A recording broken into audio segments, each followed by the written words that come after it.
virtuous to watch a movie or take a bath or just be lazy. Lazy. I don't know. If you work at it, you can escape the catch 22 of trying to relax but feeling bad about it. And that's right. I'm telling you to work hard at feeling good about not working hard. It's worth it. And that end goal should be enough to help carry through.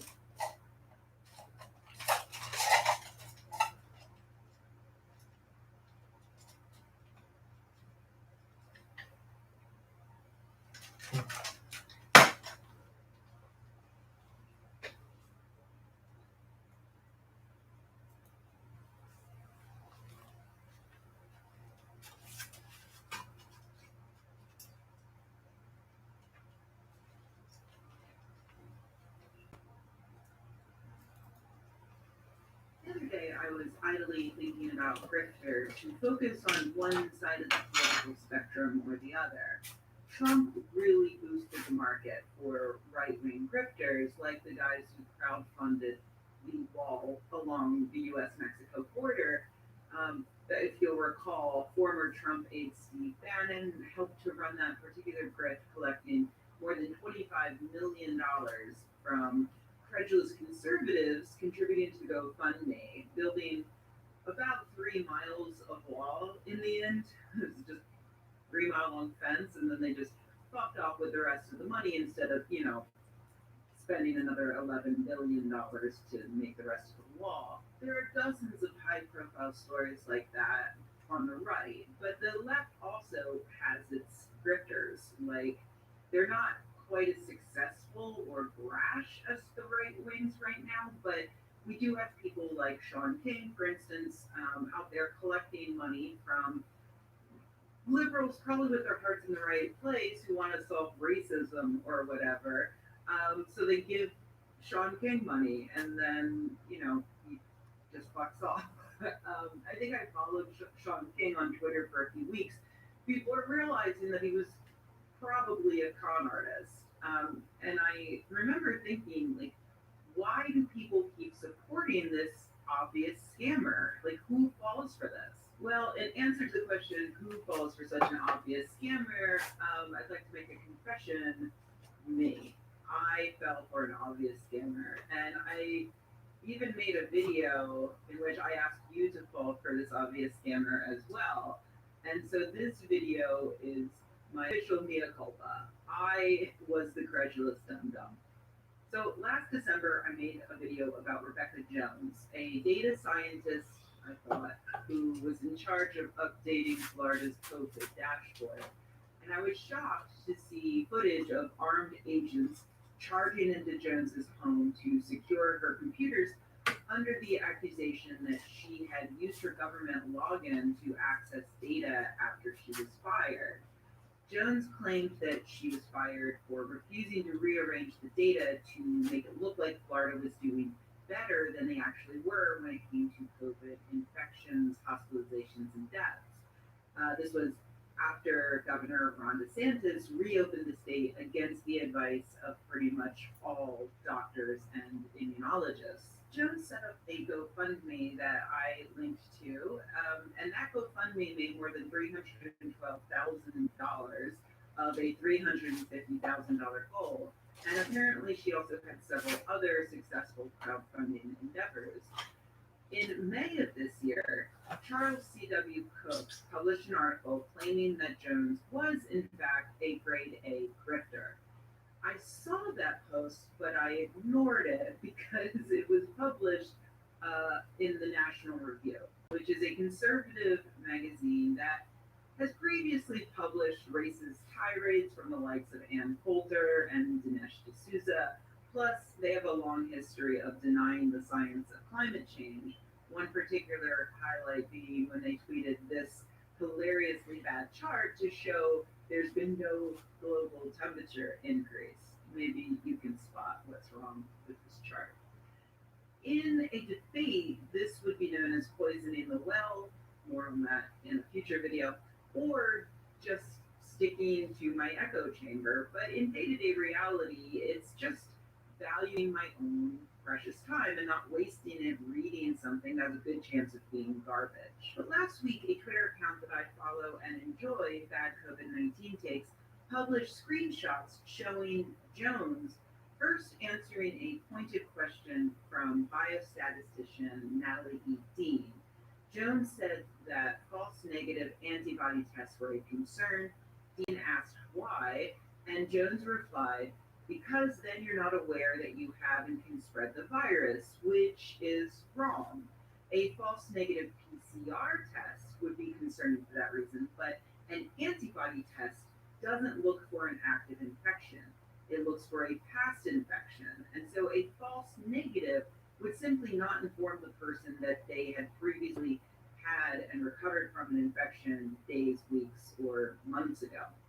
A false positive antibody test is much more dangerous because in that case, the subject might assume that they've already been infected, so they're now immune and they can go take bigger risks.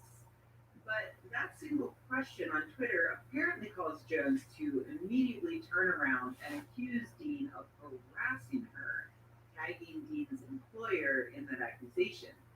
And I stopped in my tracks when I saw that exchange because I immediately recognized that this was Rebecca Jones from the Florida To-Do. And here she was not only misunderstanding a really basic medical concept, but also completely overreacting to an actual scientist who knows more than her. And that was enough to finally convince me to go back and read that National Review article. And wow, wow, like it's a pretty good article, and they've got the receipts. So first, here's what is true as far as I can determine. Jones was not a data scientist. She was a website developer. She was never asked to actually delete or change any data, only to change the way that data was displayed, possibly to be misleading and make Florida look better than they were. That's a possibility. Jones was not fired for refusing to comply with data manipulation, but because she went bonkers releasing private data to the media without talking to anybody else in her department. Also, I previously repeated what she said, that Florida's COVID dashboard crashed due to the government's actions. That did not happen. Apparently, it crashed because Jones moved a ton of data to a separate file without informing IT. She then made herself the sole administrator of the database and then emailed everyone in the department implying that she had been fired for refusing to manipulate data.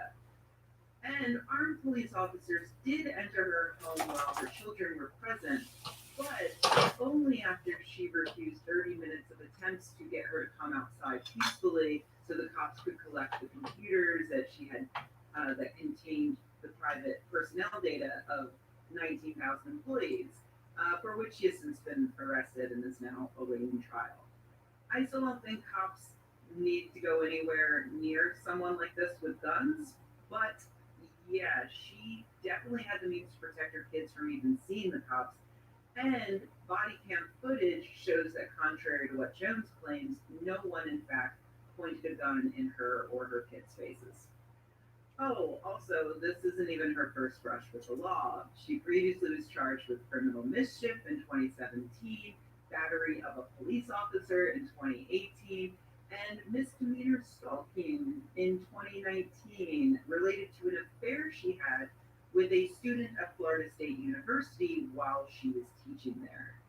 According to her now ex-boyfriend, the two had sex in a classroom in 2017 when Jones was his married professor at FSU, and she was fired from the university after threatening to give a failing grade to his roommate as revenge. According to Jones, the two had a 6-month affair until October 2017, and the man is the father of her daughter, born in July 2018. After all of this, at the end of the day, Florida didn't suddenly see a bunch of unexplained deaths crop up from 2020. They're just hanging out there in the middle of the pack of states that fucked up their response to a pandemic in one way or another. A little worse than Delaware, a little better than Texas. So yeah, this is my apology video. I fell for a really obvious trash fire of a person because she was telling a story that I believed. And let's be honest, that I wanted to believe even. A Republican governor goes against the advice of scientists, and then he tries to cover up his big fucking mistake and goes after this heroic scientist. Well, that didn't happen. Well, the first bit happened. A governor did go against the recommendations of scientists. Many governors did. Our president did. And there have been repeated efforts on the part of many politicians to make things look rosier than they actually are. It's just not as obviously evil as Jones made it sound. It's more like this. When cases started decreasing in the last few months, some states, including Florida, switched from daily to weekly updates for the general public.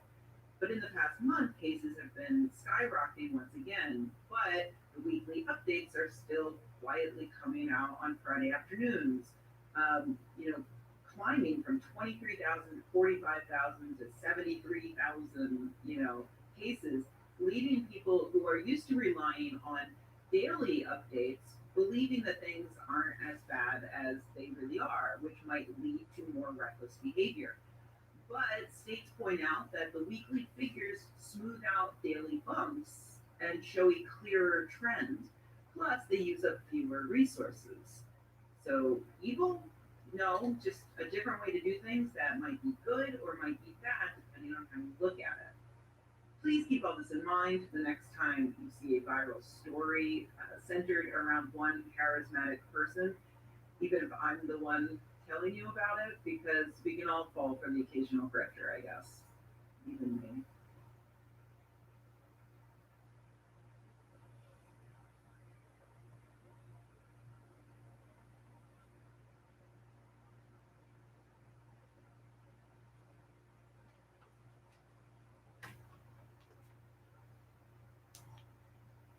Carb cycle.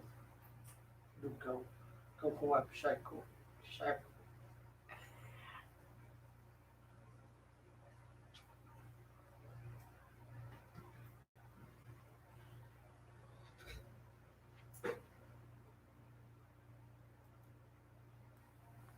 I've always thought that part of the fun of being a skeptic is changing your mind when you get evidence that suggests that a closely held belief you hadn't examined before actually isn't grounded in reality. I This might be a surprise to you, but I'm not perfect, and I'm sure that I have plenty of unsubstantiated beliefs lurking around in my head. But I do think I'm a little weird in that I don't get angry when I'm forced to overturn a belief. Generally, I get this funny little thrill out of it. Like, I used to 100% believe that sugar makes kids hyperactive. Until I looked into it and I found that there's absolutely no evidence for that. In fact, not a single major study has been able to find a link between sugar and hyperactivity. But when we see kids at a birthday party eat a bunch of cake and ice cream and then run around like maniacs, we tend to blame the sugar as opposed to the bouncy castle or the clown or just the thrill of being around your friends. When I learned about that, I thought, wow, that's really cool. It can be tougher to find that weird little thrill when the belief is something that I feel is tied to who I am as a person, but I do still get it. Like, I got a little thrill when I realized that the religion I was raised in is based on nothing but hot 7th century BCE gossip. Or when I learned that needle exchange programs are actually beneficial to society. I didn't believe that until I saw the evidence. Or when I learned that psychics are scammers. Like, I wanted to believe psychics were real, and it just wasn't true. And that was a little disappointing, but I still got that thrill that, like, oh, cool. Anyway, I got one of those weird little thrills this week from something that I've believed for more than a decade turning out to be not as true as I originally thought. In my early days as a skeptic, I was introduced to the concept of false memories. It's the idea that a person might claim to remember something that never actually happened, due to a variety of reasons, from just making a simple mistake, misremembering something, up to the memory actually being implanted in them by a nefarious actor. Back in 2011, 2011, I met Elizabeth Loftus at the Amazing Meeting in Las Vegas, where she gave a talk about her work on memory. Loftus is a psychologist who is possibly best known for a series of experiments known as the Lost in a Mall study, in which she interviewed subjects and described four purported memories from their childhood, like between the ages of 4 and 6, that she had related to her by the subject's parents. But one of those stories was completely made up by Loftus. Um, she told the subjects that, according to their parents, when they were 5 years old or so, they got lost in the mall. They were very scared. They were frantically looking for their parent. Eventually, they were found.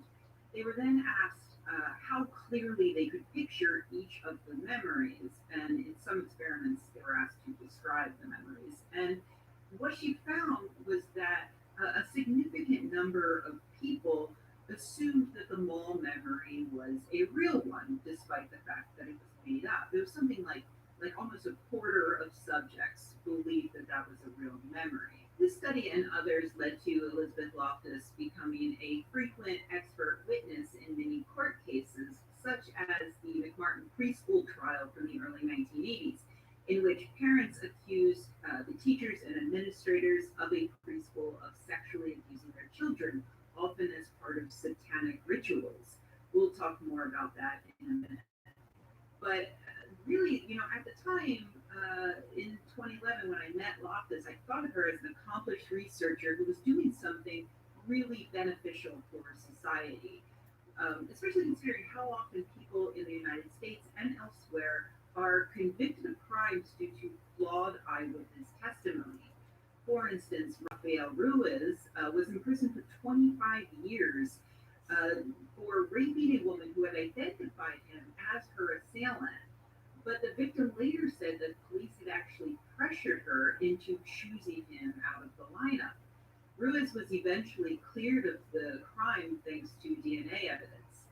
This happens incredibly often. Witnesses can be manipulated, pressured, and misled by well meaning police officers who think that they have the right person and just need the eyewitness testimony to seal the deal. The cops can even manipulate a suspect into believing that they committed a murder that they did not commit, or at least confessing to a murder that they did not commit, like what happened in the case of the West Memphis Three.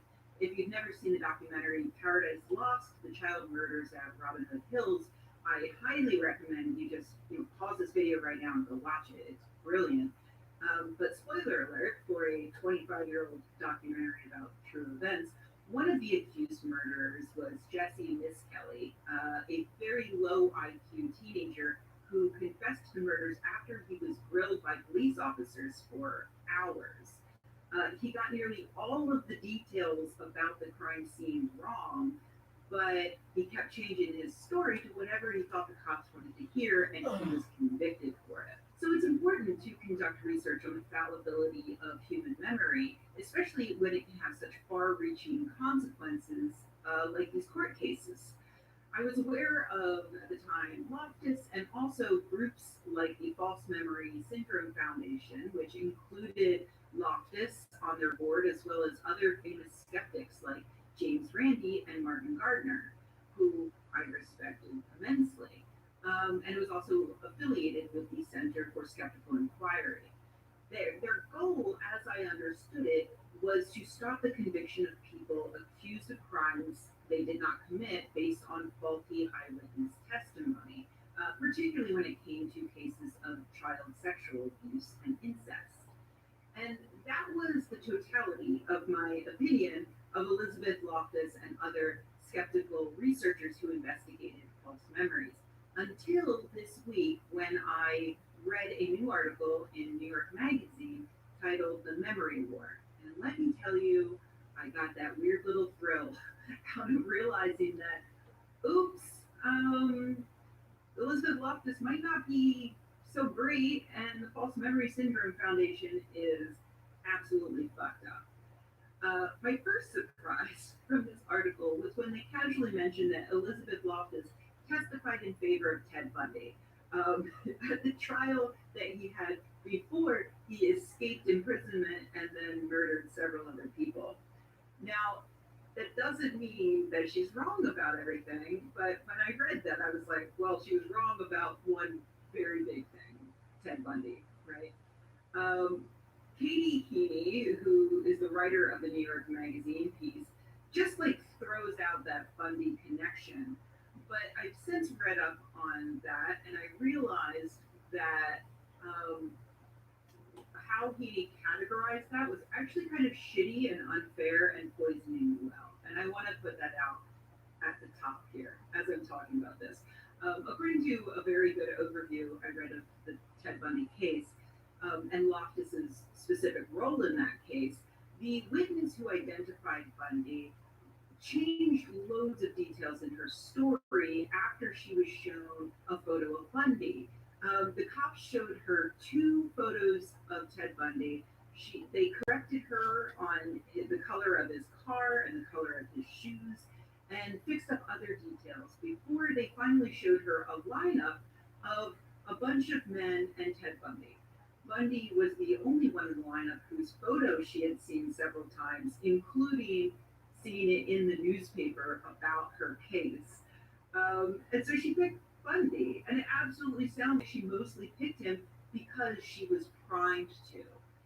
The fact that the cops were correct that Ted Bundy was the perpetrator is kind of incidental to the larger point. So I do think that that was really unfair. But he does go on to describe the founding of the False Memory Syndrome Foundation, a history that I was previously completely ignorant of.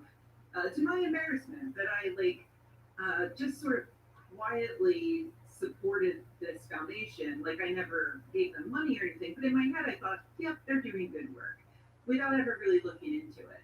But according to Heaney, the False Memory Syndrome Foundation was created by Pam Floyd after her daughter Jennifer privately informed her that Pam's husband, Jennifer's father, Peter Floyd, had molested her for about a decade up until she was in her teens. There's a lot of shit to unpack, so I suggest that you just read the article. But essentially, Pam decided that Jennifer's claim was baseless and that it was a memory that had been recovered under hypnosis, which is a claim that Jennifer vehemently denies happened. Pam wrote an anonymous account of Jennifer's accusation in which she claimed that this victim was actually completely screwed up psychologically and lying. And then she published that, sent the final product to Jennifer's colleagues with a little note explaining that the anonymous person in the article was in fact Jennifer. Um, that's super fucked up. Especially considering that Jennifer herself stated that she just wanted to keep everything private. She just needed time to process what she says her father had done to her. But her parents decided to make it public. And then they started this foundation. Pam coined the term false memory syndrome, despite having no input from psychologists who might be able to determine whether or not this qualifies as an actual disorder. And then she created her nonprofit. She and her husband were aided in the creation of the foundation by psychologist Ralph Underwager and his wife, Helita Wakefield. A few years after they all created this foundation, Underwager and Wakefield would give an interview to a Dutch pro-pedophilia magazine in which Underwager says that pedophilia is a responsible choice, an acceptable expression of God's will for love and unity among human beings. Yeah, not a great way to start off your anti incest victim organization. It turns out a lot of the other board members weren't much better. For instance, and you can go to the foundation's website and they have all of these profiles still up, and it's kind of disturbing, despite the fact that the foundation packed it in at the end of 2019. But one of their board members, Dr. Rosalind Cartwright, wrote in her bio on the website that she got involved in the foundation because a friend and colleague had an adult daughter in therapy accused him of childhood sexual abuse. It was my best judgment that this was unbelievable of the person I knew and could only have been induced by the therapist. Yikes. That's just like when Lawrence Krauss said that there's no way Jeffrey Epstein could be running a child sex trafficking ring because he always seemed like such a stand up guy. Super awkward. He found some more disturbing information about the foundation in their archives over at the Center for Skeptical Inquiry, like how Pam seemed to assume that every accused pedophile who joined the organization was innocent. In one article titled, How Do We Know That We Are Not Representing Pedophiles? She explains, we're a good looking bunch of people, graying hair, well dressed, healthy, smiling. Just about every person who has attended is someone you would surely find interesting and want to count as a friend. Well, I guess that does it then. No pedophiles here. There's so much more in the New York article, and again, I highly recommend that you read it. But at the same time, I do think it's important to note that it veers into extremely unfair territory at times. Like I already mentioned the Ted Bundy thing, but also I think it's a little baffling that he didn't spend just a little more time on the good that memory researchers, including Elizabeth Loftus, have done. He mentions the satanic ritual child abuse panic only twice. Once to say that the foundation was created on the heels of it, and a sentence later to point out that Underwager and Wakefield had been involved in it. But it really deserves its own write up because it's a big fucking deal. I'll give you the quick overview. Back in the 1980s, women were heading to work in bigger and bigger numbers, which led to an explosion in the number of daycare centers that were popping up, and also an explosion in the concern trolling over these awful, selfish, ambitious bitches who were abdicating their motherly duty, abandoning their children to strangers while they themselves go off and make money. These anxieties boiled over into an honest to God mass hysteria. One of the most prominent cases happened in Manhattan Beach, California, when a woman claimed that her son had been sodomized by a teacher at the McMartin preschool. The mother also claimed that the teacher had flown through the air like a demon and that the school administrator had drilled holes under a child's arms. Despite these being obvious fantasies of a diseased mind, the police in the case sent all of the parents of children at the school a letter telling them that that specific teacher had been accused of sexual assault and asking the parents to ask their children if any of them had ever been sodomized or had oral sex or a laundry list of other very specific, very graphic sexual activities. While the scientific evidence for the idea of repressed memories that suddenly pop up years later is a little thin, there's actually heaps and heaps of scientific evidence that shows that children are incredibly easy to manipulate, even accidentally. For instance, if you ask them a nonsense question like, is red heavier than yellow? They will give you a yes or no answer because that's what they think you want. But hey, idiot kid, light doesn't have mass. Jesus, children are morons. And if you ask kids the same question over and over again, there's a chance that they're going to change their answer each time because they assume you keep asking because they gave you the wrong answer at first and they want to give you the right answer. So if you have a bunch of parents going to their 4, 5 year old children and saying, did your teacher do these specific terrible things to you? There's a very good chance that some of the kids are going to say yes, either the first time or the second time or the 100th time they're asked. And that's what happened. Kids said that they were sexually abused. They also said that they had flown around in hot air balloons, that they saw witches get involved. And I shit you not, some of them said that Chuck Norris was one of the sexual abusers. Like, yes, Chuck Norris is probably a Nazi sympathizer, but I don't think he was raping preschoolers back in the early 80s. Some kids even said that they were molested in tunnels beneath the school, prompting authorities to excavate the fucking property. No tunnels were found, including any tunnels that might have been concealing Chuck Norris. This all sounds absurd, I know, and it is. But the teachers and administrators at the heart of it were arrested in 1984 and they weren't exonerated until 1990. That's 6 years of hellish torture. And by the way, the mom who originally made the first accusation, well, shortly after she made those claims, she was hospitalized for acute paranoid schizophrenia. And in 1986, she died of chronic alcoholism. That was before they even finished the preliminary hearings. Elizabeth Loftus and other researchers are the reason why these innocent people were eventually exonerated. And they're also the reason why we today have new restrictions on how the police interrogate both witnesses and suspects and why they have to record those interrogations. I'm very glad that he wrote this piece because it showed me that a movement I previously fully supported is much, much more complicated and at times nefarious than I thought. Like on the one hand, I had no idea Elizabeth Loftus, her early experiments have been heavily criticized by fellow psychologists for very good reasons. But more importantly, I had no idea that the False Memory Syndrome Foundation was so thoroughly screwed up. In retrospect, it makes sense that people who advocate against false convictions would be easy targets for actual guilty rapists to use to their advantage. And they're particularly susceptible if the organization itself is founded by people who might also be guilty of those crimes.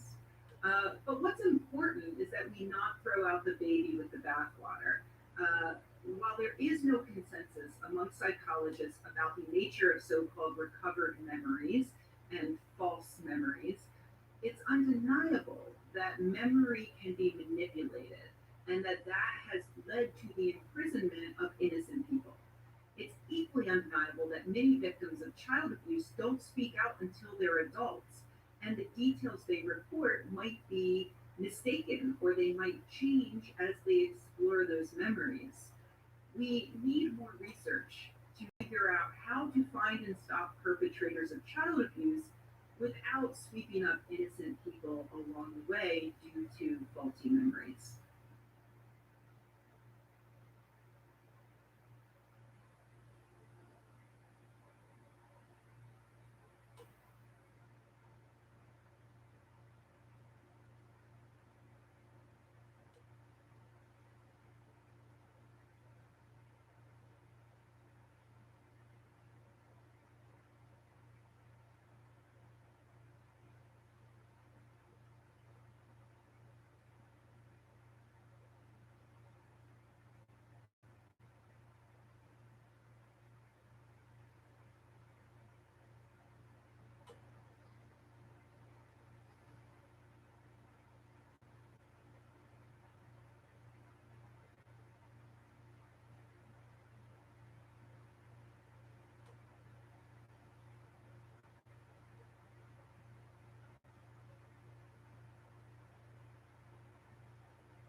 3 years ago, over on Skeptic, I wrote about Dr. Richard Carrier, who you might previously famously have known as a guy who would turn up at atheist conventions talking about how there was no historical Jesus, even though most historians disagree with him.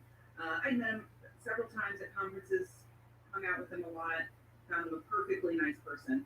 But nowadays, you might better know him as that guy who went absolutely bonkers and started suing people for millions of dollars for saying that he's creepy and for not inviting him to their conferences.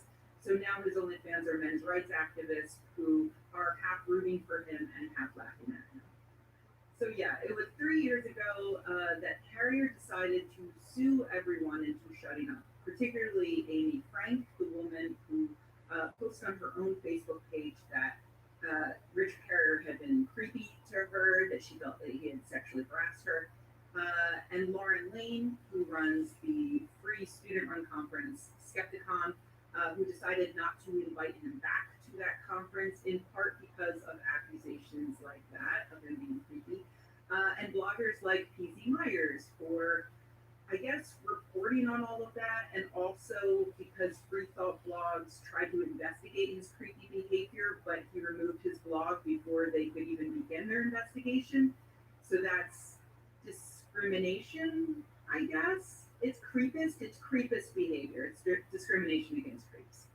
Carrier used to live here in California, but he moved to Ohio just prior to launching these lawsuits. And it's interesting because, as a complete aside, I've been recently doing some reading on California law, and California actually has some pretty strict anti-SLAPP laws. SLAPP stands for Strategic Lawsuit Against Public Participation, and it's a convenient way to say it's a lawsuit that's main purpose is to scare a critic into silence.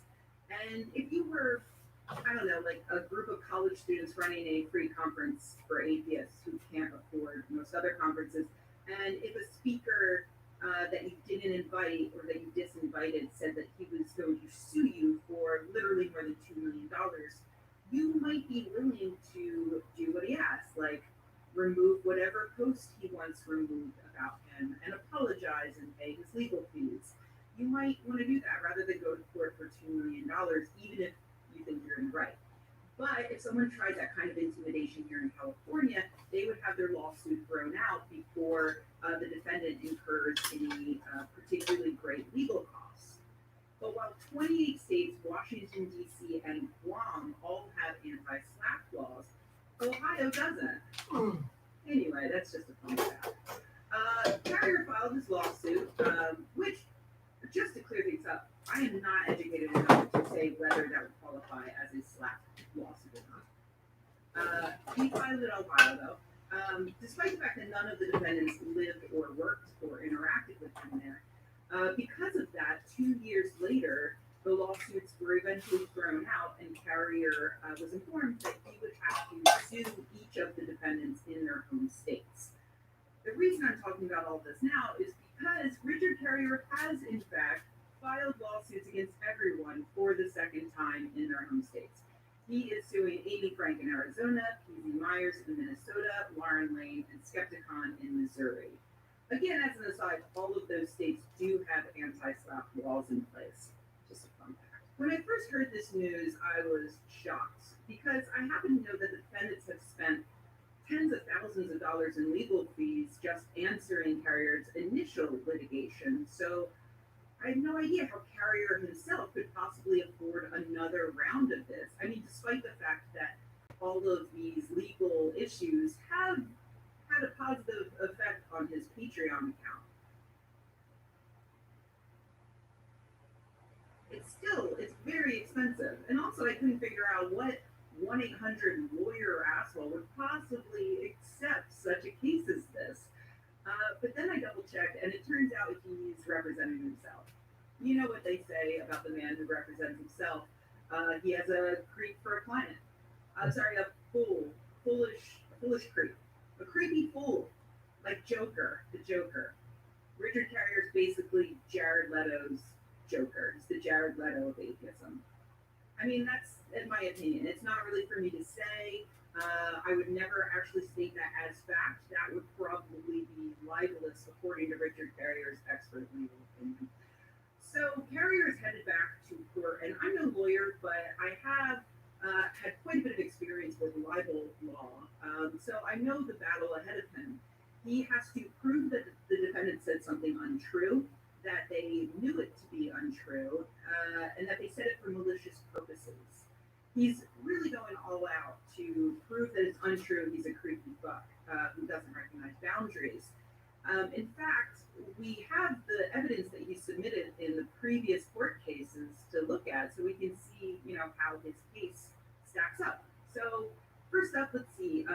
We've got a sworn affidavit of some lady who says that Lauren Lane once hugged her boyfriend and flirted with Richard Carrier. Huh? And that's about it. I guess maybe this is saying that if you flirt with someone, they can't sexually harass you at any time in the future.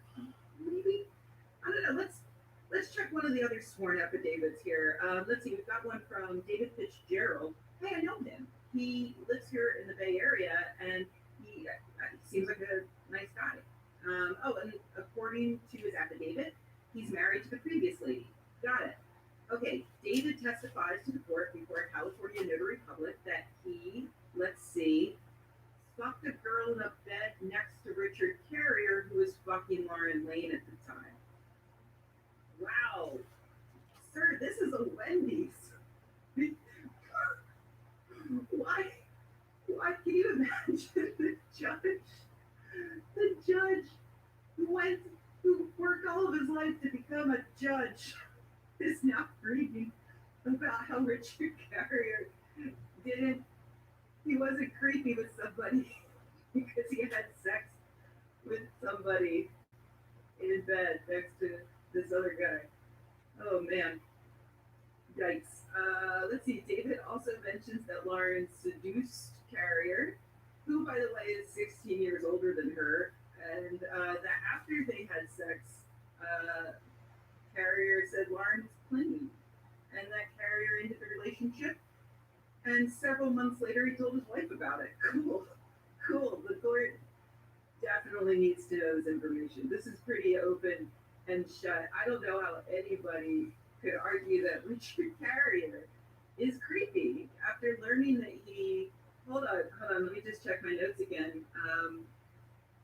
After he cheated on his wife to fuck a girl 16 years younger than him while he was speaking at her student conference, while another old dude was fucking another girl in the bed next to them. Nothing to see here, folks. Let's wrap this one up. Oh, hold up. There's actually one other piece of evidence that Richard Carrier himself has submitted, and it's an entire email correspondence he had with former skeptic blogger Hina Gadeboy. And, well, I know we've already decided that Richard Carrier is 100% not creepy, but let's just read this over so we can just put that final nail in the coffin, shall we? Oh, Hina, you frustrate me. It seems like every time I'm getting up the nerve to hit on you, you post something like this, so I can't, because I fear you'll think it's because of that. Some kiddie nonsense or other. Damn it. Parentheses. Before I continue, please feel free to cyber pat me on the head and say, poor man, I'm not that into you. Expecting you to say, oh no, and I wish you hadn't asked, is one reason I've been putting this off, as I've been mortified at offending a friend. But I hope you'll understand my at least taking a chance and being open about my desire. And a no certainly won't offend me. I'm also aware this is like some letter a guy might write to his love interest in high school. Yeesh. I don't normally do it this way, but function dictated from this time, even though writing this to you is scary. In parentheses. Okay, so this time I'm saying fuck it, just burying my heart to you and being a little overly frank before coming and just flat out hitting on you. It has nothing to do with posts like that. You are unequivocally awesome and you know it, which is unequivocally sexy. And I was hoping to talk about this in person sometime, but A, I don't know when that will next be, and B, once again, my previous opportunities kept getting thwarted. So I'm giving up on that plan and making an overture by epistle, old-fashioned, preferred being electronic. I've been working up the nerve to tell you how much I desire you, although I am a little sexually intimidated by you, which only makes me more nervous. I don't mean as a life partner. I think you have your hands full there anyway, and by my wife's rules for our open relationship, I'm not allowed to have more of those right now. But as a sexual partner, even if just once, I admire you immensely. You're bravado, your power, your honesty, your intelligence, your character, your skill as a writer. And for me, admiring a woman is an enormous turn on. Confidence is erotic, and sharing sexual experiences with incredible women like you is so what I want out of life. It only adds that you're pretty. Your eyes just melt me. Lots I want to kiss on you. What? But I don't have your permission to go there here, so I'll just leave it at that. When we last hung out, I had thought of asking you, especially that night we played Slash and you were the second to last to leave my room. But you were with Neil that weekend and he wasn't well, too. And I worried it would seem wrong moving in there and, name redacted, wanted me. And though I would have said yes to a three-way, I didn't think that would be appropriate to suggest, not having discussed the possibility with either of you before. So alas, I didn't want to freak you out with any overture and spend the night with her. Quite happily, don't get me wrong, name redacted, has her own share of awesome, and we had a great night together. Anyway, you just radiate agency, and that's like a brilliant warm light. You just want to embrace and experience passionately.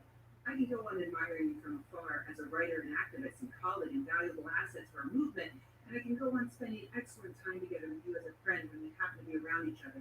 I won't be badly dejected by a no. But if there's any chance you want me, I'm hoping to know. Richard Carrier. www.richardcarrier.com.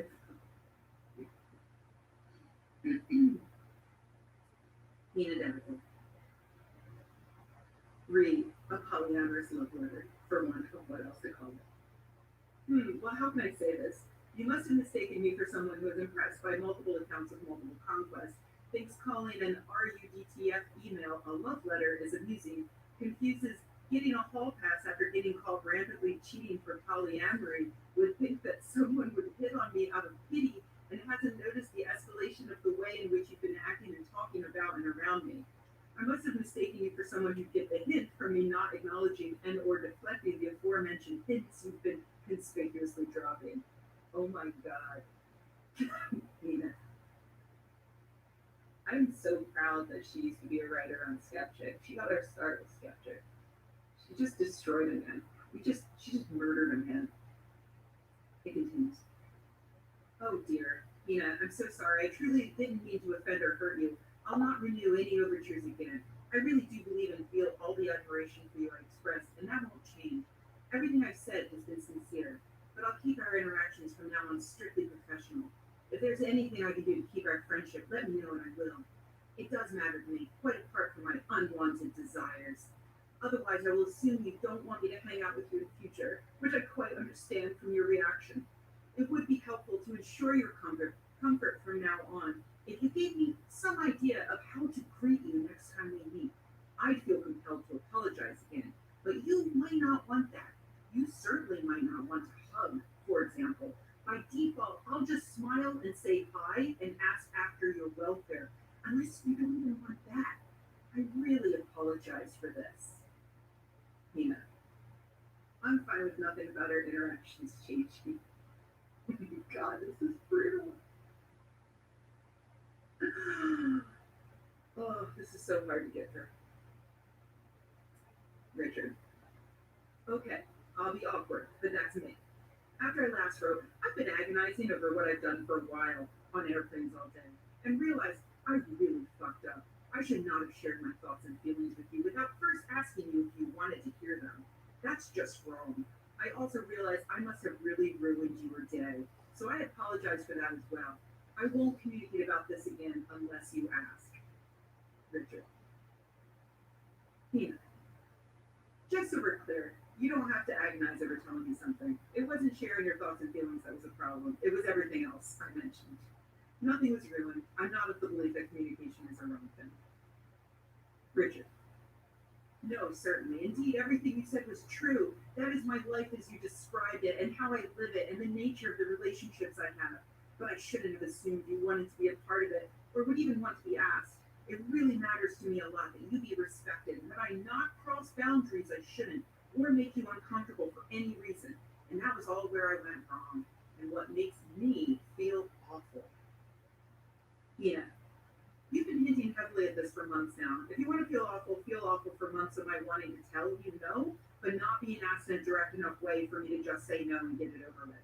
It gives me no pleasure to reject anyone for any reason. I have no desire to make anyone feel awful. Richard. This actually makes me feel a little better. If that's the case, I don't feel awful because you said no. Oh dear no, your rejection is fine. I feel awful because I've so clearly offended you in my approach and in other respects, at which I realized my approach was atrocious and must make you think horribly of me, which makes me feel awful about myself, not you. As someone I admire greatly, your opinion of me matters to me. I paraphrase Elizabeth Bennet. I can't bear the thought of her being in the world and thinking ill of me. Only I feel more like Mr. Collins presently than Mr. Darcy, so the analogy is off. I'm not kidding when I say I value our friendship. I'm perfectly fine with you being a no on anything beyond that, and will always be. Yes, there will be a little private fighting for you. He calls his dick little private, which I will keep to myself, but that's not feeling awful. You can even openly mock me for it henceforth, and I'd be amused, not hurt. Not that I assume you would. I'd just genuinely consider it funny if you did, because I'm weird. Richard, again. I'm not sure now whether we are on the same page about what just happened, so I apologize for this one. I have to fisk your initial reply, so you might see my thought process upon reading it. This is hours moved, and thus with far less horrified emotion. Don't read on it if you don't care, though. Just if you do.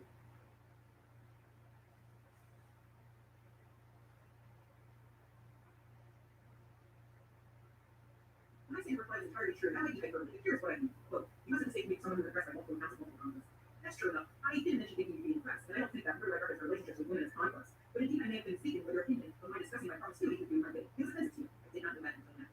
Unless I asked you mentally amused, and you were amused, in which case you seemed to make spot on, and that's how I initially read it. Quote, please call me RED, yet love letters amusing. That's even more than true. You have reduced it to the harshest and most blunt distillation of the last. I would consider it passive, actually exclude all thought, feeling, or reason in expressing any argument to that. Reduced to the two essentials, that is what I expressed, and I did not conceal that. And I indeed could not think of what is to call it, so tried to terrible jokes and substitute, and you were definitely not amused by that, which, in hindsight, upon observation, was a warrant reflection. I felt right in chastise. Quote, if you sustain a whole passer, being called randomly cheating for polyamory. Here I assume you are referencing my implied assumption that all polyamory means open relationships, and that, by contrast, we're not claiming no polyamorous configurations of mine, which so far, I've only ever told you my side of, not my wife's, because that's for business. Assuming I read that right, I did not intend to imply that. I didn't on that. I was actually trying to ask if I did figure or not, consulate, that is hardly. Should I just ask that generically first, so that I would even know before putting you in uncomfortable place as I did. Or second, first should I ask a personal question about polyamory, and we should know, but it didn't matter. And yes, but the next question about what sort of relationships you refer to consider. With that realization on me now, I hit it wrong. Really, I'm thinking me wrong. Otherwise, being a whole passer, being called randomly cheating is an accurate description of personality. Incomplete, sorry, I only might have this offense. That's presently irrelevant, as I don't believe all stories matter. Your center is true. We met crisis in our relationship and decided to leave on it. Quote, but because I'm hit on me, I'm fake. I know, I'm worried with these on the board, and not getting used. So here my concern was your perception. Here, as I showed you from accurate Mr. Stone. This has been a concern of mine since you wrote the following, not a reference to pity, but not being sure of someone's motivations owing to context. Which is fun to me, because my desire and my admiration are equally real. And yet, the last thing I wanted is to be believed to think the one was just proxy to the other. You deserve your praise. You earned it. And continue to. Just because that turns me out should not undermine thinking that. I hope not. Well, it hasn't noticed the escalation of the way in which you've been acting and talking about and around. Entirely true. I didn't notice you noticed at all. The closest to coming to staying next to last, that one night leading me and they were on the same bed and shortly texting me after you left, you're fun and you're drunk. Which is totally cryptic, as the same interest isn't for either. That's not an excuse, just a description of my lack of noticing. And again, everything so down publicly, too frankly, it's entirely sincere and true. I remain so. It's not a pain, it's what I actually think and feel. So, unless it's taking somebody to the end for me not acknowledging and reflecting the aforementioned things, you can mistake this as wrong. Also true. As evidence by my failing kid that I needed, I deep after not someone who would, which is mortifying to realize. And another thing, I didn't apologize for. Hence, the input really started my reality. It was a word involving about maliciously brutal that made me realize I offended and hurt you. My mind being so sensitive and adapt, and now I thought this through better, and thereby made it easier to know you would have wanted. The irony of being so adeptly and succinctly honed by a woman whose skills as a writer I admire is not lost on me. Indeed, being the weirdo I am, I admired that, even as I was devastated by what it meant you thought of me. Does he have a humiliation fetish? Real question. But the point being, all of these are the things that I took away from that assessment. As for my life, occasional sexual relationships with women I admire and befriend, plus a single life partner is the life I want to live and be lived, with the full knowledge and consent of all concerned. That is indeed true. This in no way means I don't care about whether I treat any women in my life with respect for their feelings and wishes, though, which is why the realization of having harmed yours hurts. It doesn't hurt because I can't have you, it hurts because I hurt you, and perform badly in the eyes of someone whose judgment matters to me. Nina. You haven't hurt me, harmed me, or offended me, as I said. I'm annoyed at worst, and now, glad to clear the air, which has felt murky for a while. Richard. Annoyed at worst. Noted. Thanks for interacting on it. I appreciate that. If there's any more murk you want to clear, let me know. Otherwise, I'll just return to normally scheduled programming. Yep, definitely not creepy. Not creepy at all. Definitely very into respecting boundaries. Definitely not at all into continuing a correspondence long past the point where it's appropriate. Definitely able to take hints, and by hints I mean direct statements. And definitely chock full of self awareness to know what to submit for public review by a court of law and what not to submit for public review by a court of law. Look, I love cringy stuff. So this is basically like catnip to me. It's cringe catnip. As much as I hate that the defendants are going to have to keep paying through the nose for this idiocy, I am really excited for more high quality cringe from the next phase of discovery. Let's get carriers full text exchanges. Let's go.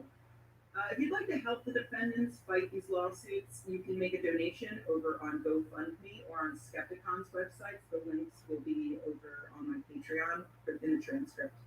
I'm just going to wrap up by postulating, what if Richard Carrier is right? What if this is all smoke, no fire, despite the emails, the sworn affidavits that he himself submitted to the public record? What if he really does understand boundaries and has never ever made someone feel uncomfortable? What if his number one named accuser is lying when she says that she felt sexually harassed?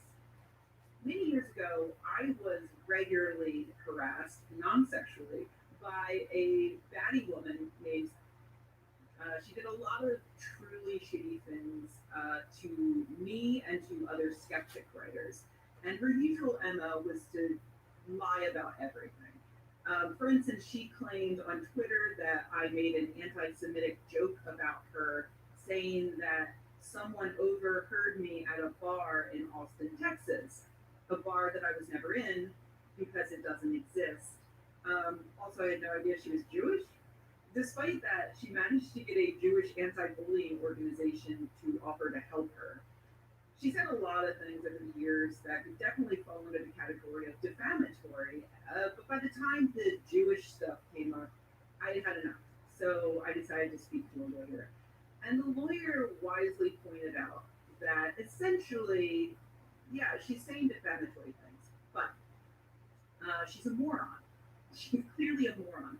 And legal action would not fix that. In fact, it might not make her shut up, it might make her even more annoying, and I would be paying for the privilege. Ultimately, I had to accept that the court system is not there to be my parent. It's not there to send someone to her room for being an annoying little shit. Ignoring her was the only path. It kind of sucked, but sure enough, it's been several years now, and this is honestly the first I've thought of her since that time. Everything she tried to do to libel me, including starting a knockoff skeptic site, failed miserably. My point here is that if Carrier had done that, he wouldn't currently be known as a litigious creep. A woman posted something on Facebook that he didn't agree with. A few other women agreed with her. Richard Carrier himself agreed with her that he had previously violated the Secular Student Alliance's contract that prohibited speakers from having sexual contact with students. A student conference that didn't even pay honorariums disinvited him. A blogging network asked for his side of the story. That was where we were. He could have, at that point, privately offered his side of the story or just moved to an independent blogging platform. He could have apologized for the mixed up communication with the women involved who felt that he sexually harassed them, and he could have moved on. Skepticon stopped inviting me to every year's conference, and guess what? It didn't affect my tax returns at all. Go to different conferences. There are plenty out there with, including ones with no rules about speakers having sex with television.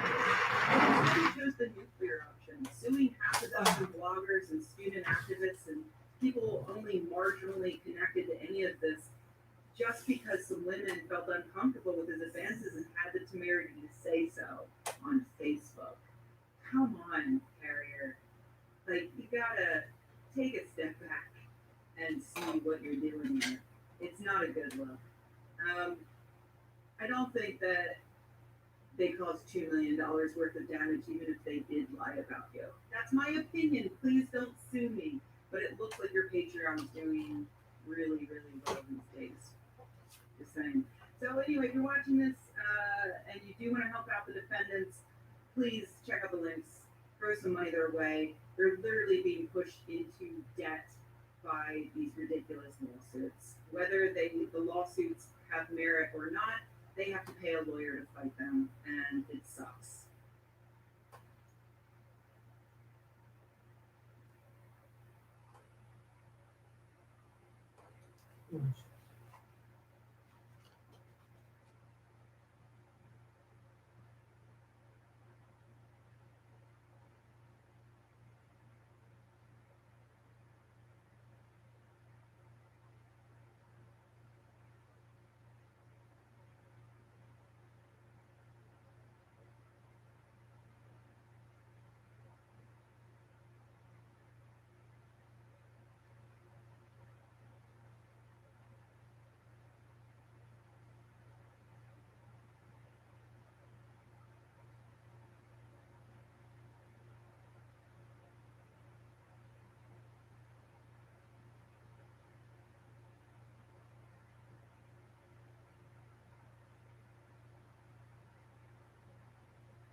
This is a call for an uprising. Welcome to today's show. Because so many people ask, I will cover this. I know there's many more important things going on in the world, but I've covered on this channel many times over these challenges that pop up and what the meaning is behind it, because usually there is a cult meaning behind it.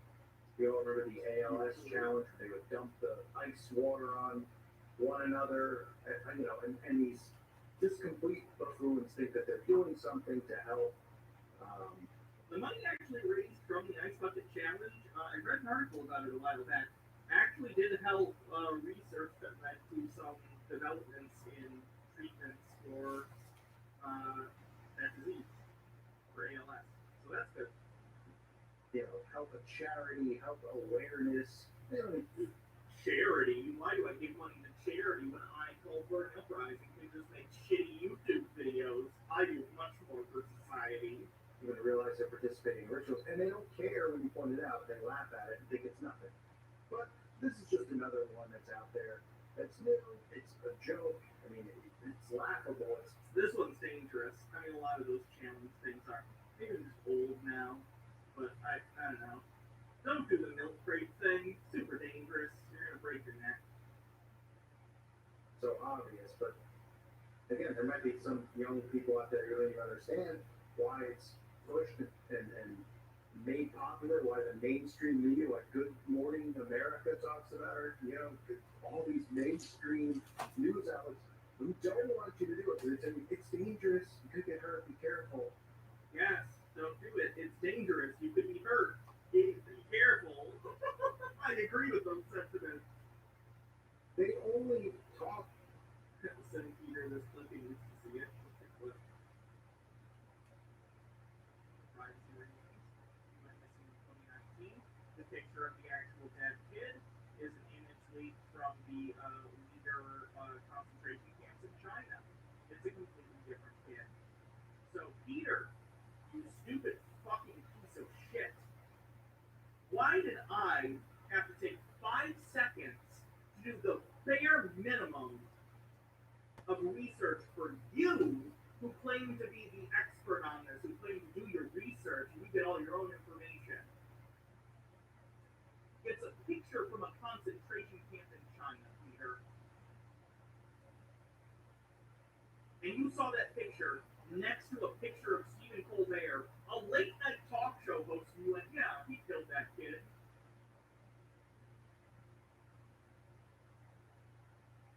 You should. Yeah, I don't know if something like that. Discord is bold, thanks for subscribing. Appreciate it. Golden Homestead says hospitals are getting pretty full in places, so maybe be a bit careful. Yeah, not taking any risks. As an anarchist, call for an uprising is as cringy as we can feature, says Golden 7.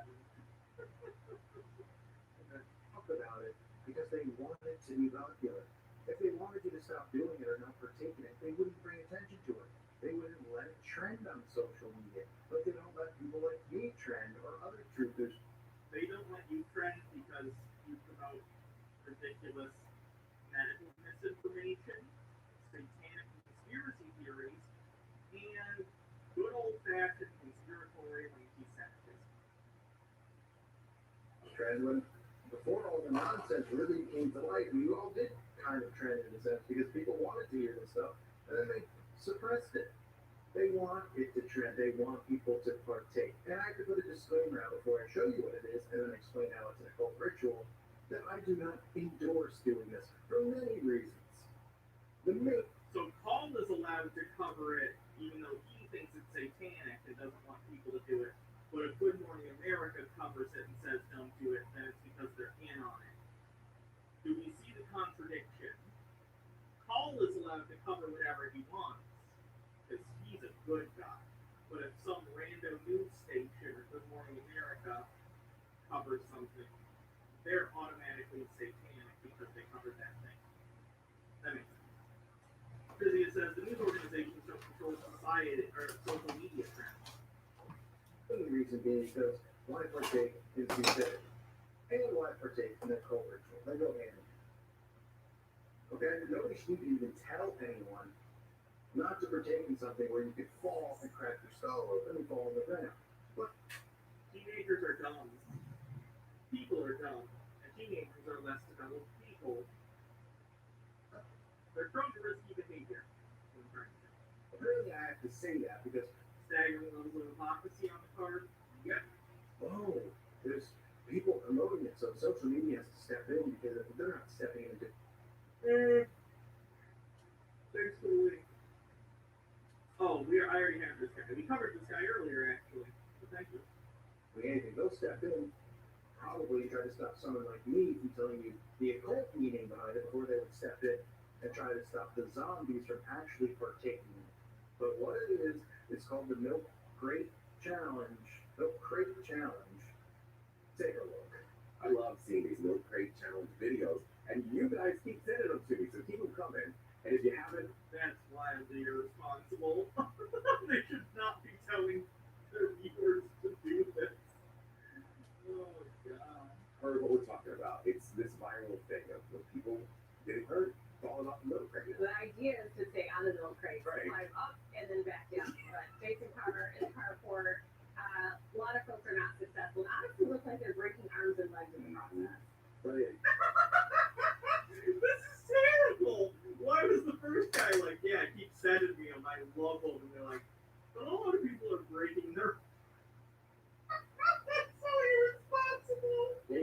can tell by all the viral videos, federal officials are now letting us know the milk crate challenge is a bad idea. The warning comes as videos like these rack up millions of views across social media. It shows attempt after attempt of people trying to walk up and down a staircase made entirely of milk crates, which are not stable. The most end in spectacularly painful fashion. Doctors do not recommend it, and the Food and Drug Administration is also discouraging people from participating in this foolishness. The agency weighed in after comedian António Prates tweeted, "Waiting for FDA approval before I take the milk crate challenge." He made the joke after the FDA approved the Pfizer COVID-19 vaccine. The FDA tweeted a response saying they can't recommend the challenge, just saying perhaps enjoy a nice glass of 2% and return all those crates to the grocery store. Here's the other point about this that I saw on social media. All these schools are doing this and breaking their faces, arms, and legs, and then they go to the ER, but all the beds are full with COVID. Oh man. Yeah, you thought society was getting dumber by the second? Yeah, this is great. I mean, Guys, young people doing stupid things isn't a new phenomenon. I'll break it to you. People are pretty stupid and have been throughout all of human history. People are dumb. Bitterfriend says, I still don't understand where they found all the milk crates. I've seen like 3 in my life total. Yeah, I don't know. I love when people just go, well, you're old. Bob says, Randy retweeted a doctor that said, Randy is a friend of ours, doctor, says, if people knew how much spleens like to bleed, they wouldn't do shit. Poor Randy. I could imagine. It's gotta be. I can't even imagine the stress of being a doctor in this day and age. Oh, this is the way you. Yeah, sure. I mean, we can all. Like I know that environment where you grew up in relatively, we both grew up in the Midwest and, we're roughly the same age. So, you get told all your life, like, oh, don't go and flip burgers, go to college and become a lawyer or a doctor, the most respected professions in the country. And then he does, and he goes and he works his ass off for years and years and years in pre-med and then medical school and doing his residency. And now he's a doctor, and people are like, fuck you, guy who got your medical degree. I'm going to eat horse medicine because I don't trust you. That's got to be frustrating. Ice Queen says, could that mean Paul was from Michigan? Why? Wait, what did you say that was Michigan? Missed it. Remember, just, doing things that could possibly result in us falling on our skull, like climbing up milk crates, and it's just so unbelievable how dumb people are that they do this stuff, but this is the monkey see, monkey do reality we live in. Nobody realizes that. Monkey see, monkey do. That's what everything is. I think people do realize that because that's an idiom. You look up what an idiom means. It's a Detroit station. Oh, okay. People probably send them stuff too, though. I don't know. It'd be funny though. There's some things that only crazies congregate in Michigan. I know. They live here. I know the crazies. It's me. The crazies coming from inside the street. Yes. Monkey see, monkey do. You're gonna take a magic potion? Why? Monkey see, monkey do. Oh yeah. Oh, because you're trying to When he says potion, he's talking about the vaccine. protect yourself. No. You're taking it because monkey see, monkey do. That's why. And if you're taking it for other reasons, it's likely because you're being peer pressured into it because you want to keep your job. Monkey see, monkey do. So the first thing of note, which is really easy to see, is it's set up in a pyramid. Oh, Carl, you're a crazy conspiracy nut because it's a. Yes. All things being shaped like that isn't a conspiracy. That's just a shape that exists. Ascending and then descending symmetrically is just a shape. All the triangle. It's not a conspiracy. I really don't know how else to say it. Isn't Baja from Michigan too? Oh yeah, we're both great. Tom has a PO box and it is in Michigan. That's a huge. There's a forwarding address that it gets sent there and it bounces all around the country. And besides waiting out. He doesn't trust the Illuminati, they're going to send an anthrax. Stu Cravell says we're taking it because vaccines have been successful preventative medicine for over 100 years. Purple Nickel says confirmed Canada is infecting us with the crazy. That's curious symbology as evidence of bingo card? You bet. The pyramid needs to look at it exposed to me. These people are so dumb. That's all. I'm dumb because I don't think anything that is the shape of a rough triangle or a pyramid means a conspiracy. Yeah. I'm sure I'm an idiot. It's ain't living amongst these people. But you can see it's a pyramid with a capstone, right? The capstone on top. The pyramid has always been set up with the capstone. What do we always see in the capstone? What do you say? What do you mean what do we always see? I don't know. You have $1? You all see nine. Yeah, flip it over. Oh my god, where else have I seen that symbol before? Oh my god, call for an uprising as part of the Illuminati because he was all seeing eye in his logo. Why did I turn to Mickey Mouse? You see the pyramid on there? What do you think that represents? What do you think the eye? The all seeing eye, supposedly a god. When I went in school, I went to a Christian school, so. Don't know. The back represents a country of optometrists. It's the eye of Lucifer, the all-seeing eye of Lucifer. It's also known as the capstone, the top of the pyramid. Now, in secret societies, they elevate and go up steps. In Freemasonry, all you'll see if you go through Freemasonic literature is the staircase with the black and white tiles on the floor, of course, the esoteric crap that they believe in. Oh, I also have stairs in my house. Does that mean I am a Freemason? Stairs exist, Paul. Stairs exist. And it wouldn't surprise me if they're a symbol of Freemasonry, if that even is the case. I assume that it's heard that before. Because Freemasons started as a trade guild for masons, people who built staircases and other architectural things. Like when Heckman says, historically the caps of the pyramids of Giza were clad in gold and the rest of them were clad in white marble. Yeah, they got stolen. That's something like that. What PSYOP in the living card? If they say PSYOP. Conspiracy theorists will call something a PSYOP if the government is on a wall or something. Faking something in order to make people This is really it says stairs exist, citation needed. So it says, what do you think Paul's Lucifer looks like? Is it that or the classic red devil with horns and a pointy tail? The Bible describes Lucifer as beautiful, and Paul claims to believe the Bible, so I will say go with that. I don't know. I honestly couldn't tell you. He's kind of weird. So I'd be shocked if it stayed consistent. And they follow the black and white, the detail with your bed pieces, the other four, and you'll see staircases. So what do those staircases represent? They represent evolving, elevating in secret societies because, and this even goes for things like Scientology, which are secret societies within Freemasonry, or I should say outside of Freemasonry, but all the same thing. Every time you reach a degree, you climb up the staircase. That's what it represents.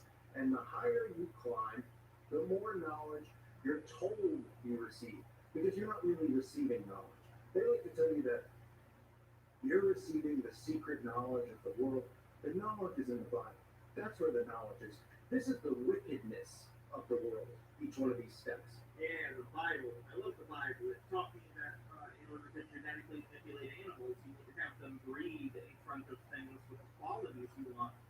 So if you want speckled sheep, just have those sheep fuck in front of a tree with speckles on it. It also taught me that pi has a value of 3. So, thanks, Bible. This is the Quiet one, 85 says stairs represent getting pi seems legit. Does Paul never use stairs? I don't know. Maybe it's in a ranch house. deception of the world that these fools buy into and believe because they think that Lucifer's really on their side. And they're going to see pretty soon that he's not. But this is what they learn. They go up each step, right? And that's what the stairs in this crate challenge represent. Staircase, right? Going up the stairs. And every time they go up, they learn more. And eventually they learn that Lucifer is the god of this world. Now they don't even need to... Called the stairs represent stairs made of milk crates, but they're trying to get up and down because it's funny when people hurt themselves. Because humans So, are basically just, not even basically, humans are apes, and we're dumb, and we think, ha ha ha, he fell off the thing, I laugh now, ha ha, and that's the joke, and that's why people do the trick challenge. Black and Jack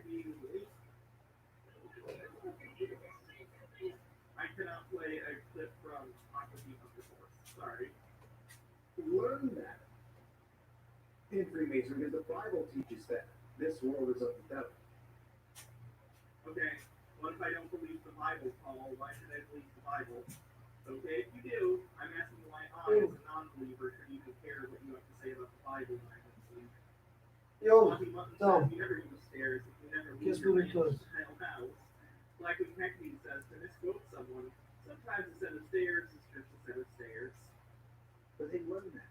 And then they're told that they're in power, that they rule and reign over us, that they can do this, they can do that. That, you know, and all of this other crap that comes with each degree that they obtain inside of these secret societies. They're all set up the same. Okay? Once they reach a certain point or a certain capstone, even though, well, I guess they're already aware of worshiping Lucifer, it gets to the point that they actually worship. I think you just had to think for a second. You said, oh shit, at what point in my fan fiction of what Freemasons are, when did they learn about the Satan thing? Because it can't be level 1, you know? Let's say someone walks in, there's Freemason, you know, chapters all over the country, maybe all over the world, you know, probably all over the world.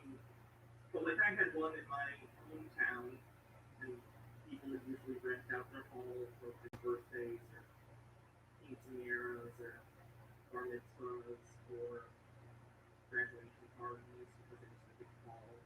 So let's say I go there and I go, I would like to become a Freemason. Can't anymore because of the 80s. But let's say I wanted to join them. I'm like, I want to be a Freemason. And they just on the first day be like, all right, here's the secret. We control the world and we are Satanists. Can't do that. So they must hide it for a while. It's a year, it's 2 years in, 5 years in. When do they let that go, Paul? And how do they hide it? Up until that point. I agree. Bless you. Russell says, yeah, I can't believe you do the hug your significant other challenge. Next time you see your significant other, hug them and go, this is nice. Challenge accepted. Lucifer as God and worship him. And really that's the key to the capstone, at least in my interpretation and belief of it. I know other people have different interpretations, that's mine. Thus the all-seeing eye, which is the all-seeing eye of Lucifer / Horus, same difference. You see on the dollar bill. No, not same difference. Horus is an Egyptian god. I don't know if he's the god of time. Or I don't know what he's the god of, rather. He's the god of, he's not the one with the thing where he's the sun, right? What is Horus? God of, Michael Hector says kings, god of kings. Okay. The sun, whatever he is. This is him. This is Horus. Roughly, these are obviously drawn people done. But this is roughly what Horus is supposed to look like. He's not Satan. He's a god from Egyptian religion, ancient Egyptian religion.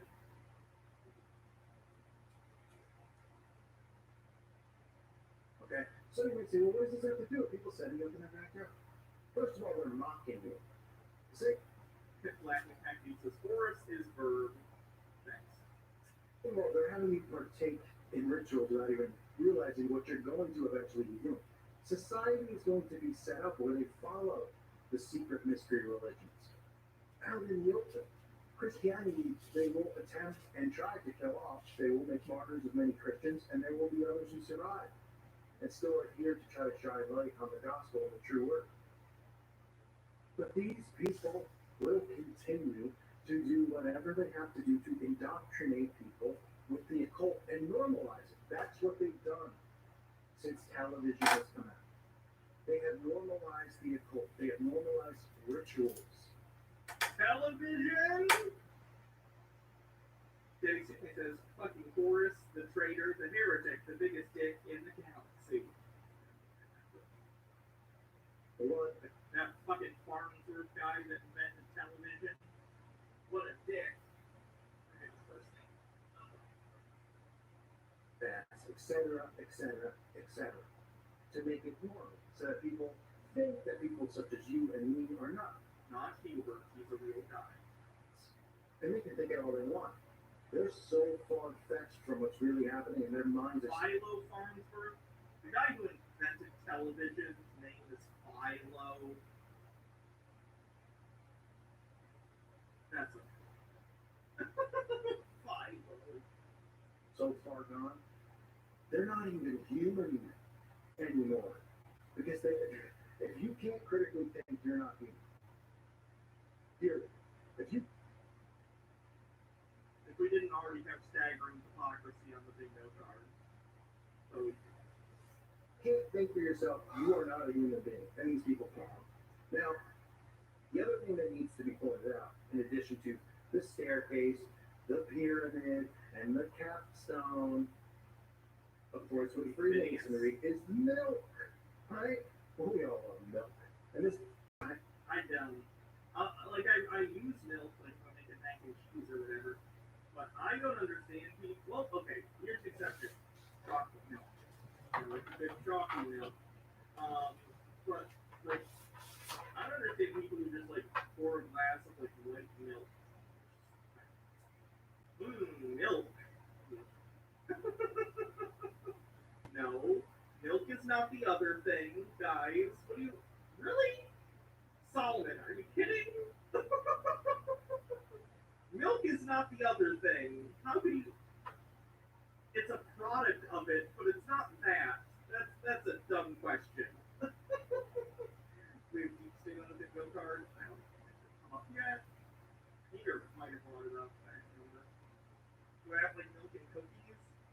Yes, to dip the cookies in, and then I pour the milk out, or I have a very small glass of the milk. I'm talking about people who just get milk, like my dad. My dad would straight up just like pour, not eating anything else, not with a dessert or something, just in the middle of the day at like 3 p.m., pour a full glass of fucking milk and just drink it like a psychopath. Who does that? I have to point this out because there are people who still comment and say, well, I drink milk. Does that mean I'm a Satanist? I drink milk. No, it does not. You drink all the milk, it doesn't mean you're Satanist, okay? Milk has a different meaning, a spiritual meaning. They take these things called milk baths. It's currently promoted by Hollywood. It's currently promoted by witches. Milk baths. We've seen Rihanna, all these celebrities. You can look most of them up. They've taken a milk bath and shut. The funny thing is, Cole knows more about celebrities than I will ever know. He's always about like, oh, these celebrities, they're demonic. Like, he's the one who apparently spends all this time looking at what they're doing. I don't know what the fuck he's talking about in regard to milk baths. Jonah. It's a spiritual cleanse. I can just see him with like a People magazine. Like, oh god, where's the occult symbols? Spiritual cleanse of their chakra, their third eye, their spiritual eye. Paul, chakras aren't real. It's a part of witchcraft. It's used in witchcraft rituals. You can look that up. Witchcraft is real. Too. And you can see for yourself how many articles pop up about witches and the proper milk baths to take. Then you can see people like Fergie and Kim Kardashian doing these. How do I break this to Call? Okay, Call, the milk in this particular image is not literally meant to represent milk. It's a stand-in. You know, whatever. Let's just move on. 74 Quinn 74 says, as a lifelong liver of the dairy estate, I declare you canceled. Also, you can stay because you love cheese, but you're on thin ice. And now I'm saying that I will become those not thin ice. Monkey Button says, what is real isn't real, and what's not real is real with this guy. He did say use milk to make mac and cheese. That's true. Fair enough. I did miss that. I forgot. Sure, fine. Simple Cat Girl says certain liquids have properties that is helpful for the skin, and milk bath is also a popular thing for pregnancy photos. Music videos with They are doing bigger. they dump milk on themselves. They're not dumping milk on themselves because they want you to think it's that thing coming out of a male's private parts, and it's It's literally that, and also the double on top. It includes milk, but also yes, it's meant to be like, look at this, look at me dripping with this white fluid. sexy. Crazy, thanks for subscribing to tier 2 for 13 months. Okay? That's what a common, dumbed down person will tell you. Oh, that's hot. Okay? I don't think it's hot, in my opinion. It's not something I find hot, but I'm telling you it's what it is. It's called. Some people do find it hot, apparently, or at least marketing people think it is. So that's why you have it. It's not a conspiracy. Yeah. Oh, you're turned on because Fergie, he's dumping milk on himself. I'm going to count that as transvestigation on the bingo card.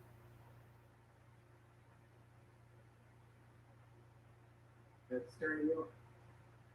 Hold on, some other things playing in the background somewhere.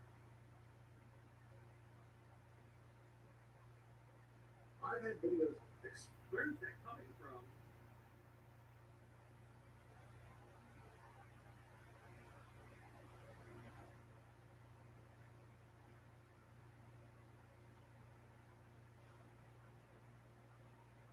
Yeah, it's a different call video, but I don't have any call things open in any tabs, so I don't know where it is. Exposing the milk bath I think on it's multiple channels. I've had it up for about 4 years. I don't know if it's still up. I think the channel I put up recently got taken down. That video, for some reason, I can never get uploaded with approval. Ever. Sent me another channel. His just got taken down. Okay, go over the bingo card. You have to ask me for specific spaces because I don't have a master sheet. No idea. Maybe it might be in another browser. No? No. I don't know. Why? There's nothing controversial. It's just me telling you what the milk bath means. Well, I don't want you to know it. Then we have a marine agronomist, of course, right? We all know about spirit cooking. I expose that. Yeah, that's also called for vanity on the bingo card. Whenever a channel says either created or deleted, call for vanity. When the pizza stuff happened, many people did. And of course, they took that and hijacked that to be something different and make it political.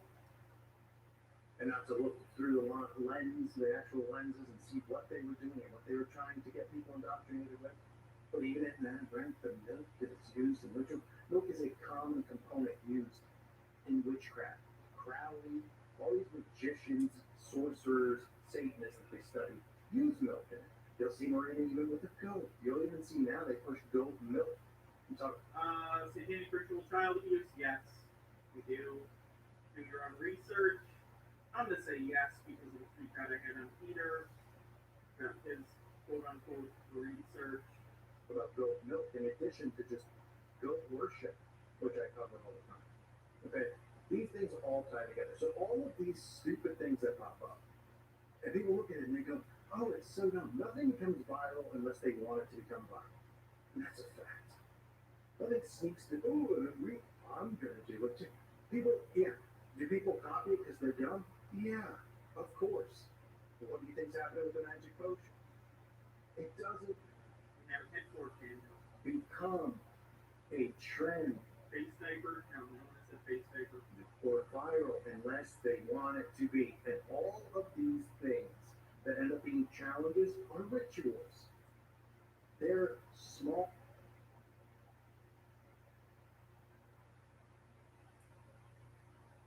I'm just curious, like,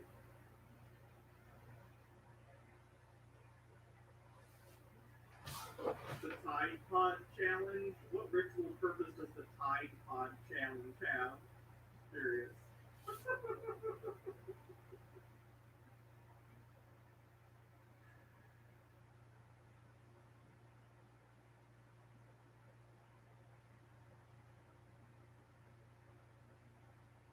call indoctrination.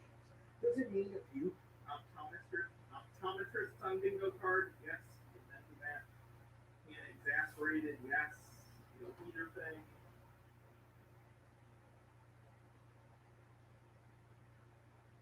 The forced capitalization been mentioned. Christy says someone should call if everything's a ritual, nothing is. perform this that you're in the occult? No, it does not. Okay? It's not what I'm saying.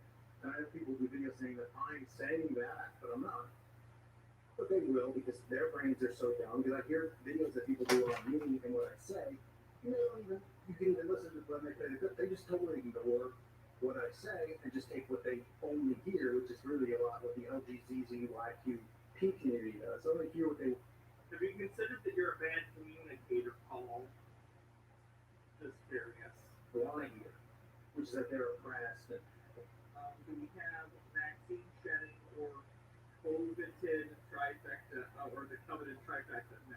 yeah, I want to hurt the but I constantly just say, no one wants to hurt you, it's any harm. No one even cares what you do behind closed doors. You call, you know, you say very negative things about LGBT people all the time. You clearly do. If I went to your website and gave you $4 or however much you're charging me these days, but one of your forums, I guarantee it wouldn't be very nice to queer people if I had to take a guess. So, They hear what LGBT MNOP on the bingo card, yes. they want. It's the same thing with this stuff. They hear it, they think it's insane. Oh, can't somebody just go viral? Can't somebody come up with something? Oh yeah, it's a milk crate, and we all know about the milk ritual. Those are away. It's the capstone on the top. The funny thing is, even if what Paul was saying was true, because it's not, and it was some sort of ritual thing, 99% of the population has never heard of milk baths or any of this bullshit he's talking about. So no, even if that were true, to everyone who does the milk crate challenge, it would still be just, haha, let's do this thing with our friends and film a TikTok or whatever. Like, does he not understand that what he's saying doesn't even make sense internally? You don't understand. You stand on it, you run up the pyramid, you know the staircase. I mean, it's so easy to say. Yeah, if you're paranoid and have delusions. I get that some people will be like, that's a stretch. Well, that's for the weak-minded it is. Okay, I guess I don't have enough. I'm not strong enough minded to have undiagnosed schizophrenia. For those of us who know how they work and how they operate and have all of the things that, even if it's through something like this, to normalize certain things in the occult, words, rituals, things like the staircase in Freemasonry, and somebody sees a picture of it, they go, I don't know, it just looks like a staircase. Cool. Instead of going, well, why do you have a staircase? Tell me about it. Oh, well, you'll find out when you get to a certain, okay. Instead they just see him there, it's like, so what? So what? Does they mean Jewish people? He's promoted I think he's promoted anti-Semitic conspiracy theory before like blood libel. So what? Who cares? Who cares? Let me get into Fortnite and pretend I live around fairy dust 24/7. What do you do? I don't think he knows what Fortnite is. Most people aren't fairies these days, but you get it. So that's the newest trend that kids are into. Of course, I have to again let you know I'm not promoting anyone doing this. Okay, and for many reasons. Well, Not overt anti-Semitism, but if you have thinly veiled anti-Semitism, sure, the them thing. the fact that it's stupid. And I'm not saying if you do it, well, you are partaking in a ritual. But I'm not saying that because most people are oblivious. But they normalize it, they laugh at it, they mock it, they trend it. They watch these imbeciles do it, fall on their heads in their lawn, and sums up the world with it. There's some of these people falling on their heads. Anyone concerned? Oh my gosh, you might crack a skull. But that's probably more dangerous. Yeah, not gay agenda. He hasn't said anything about a gay agenda. He's been homophobic. The line between trucks and tinfoil fins.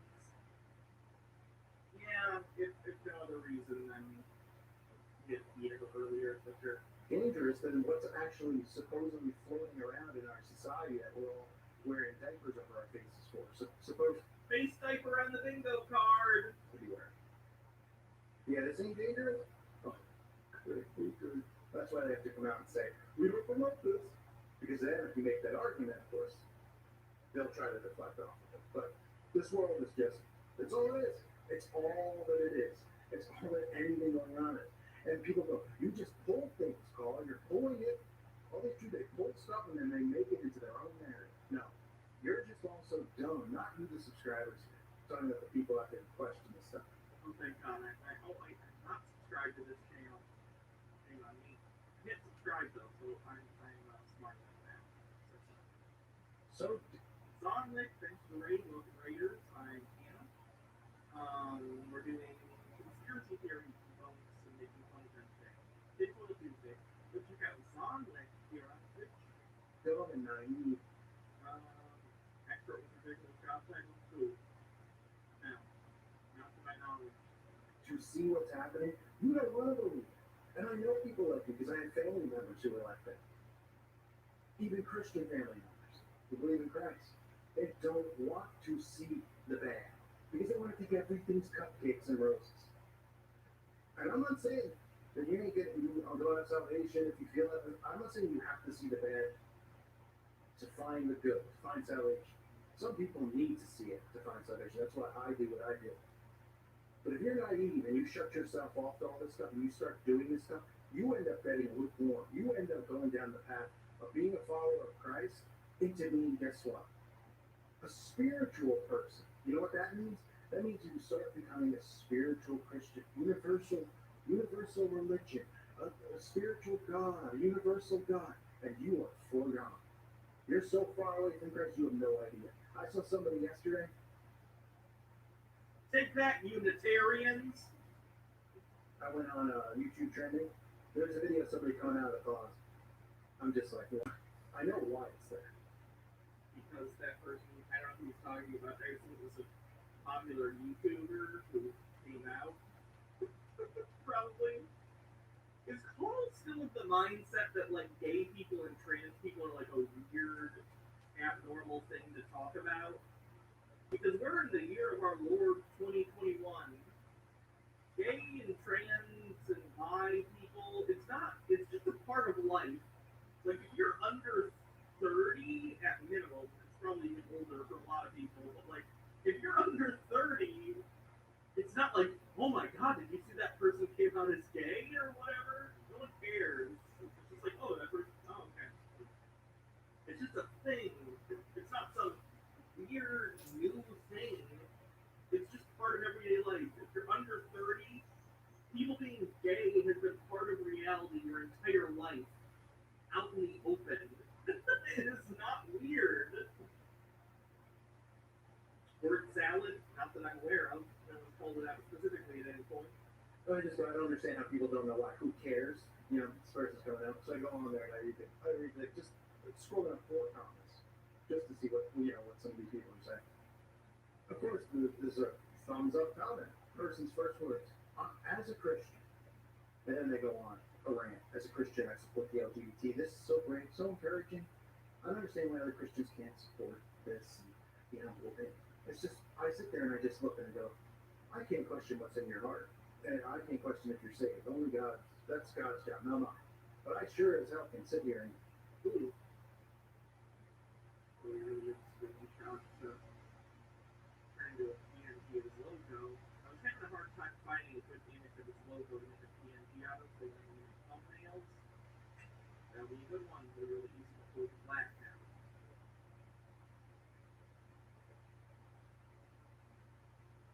Thanks, Paul. And question what you're saying and what you're doing. And look, I get it. People do that to me all the time.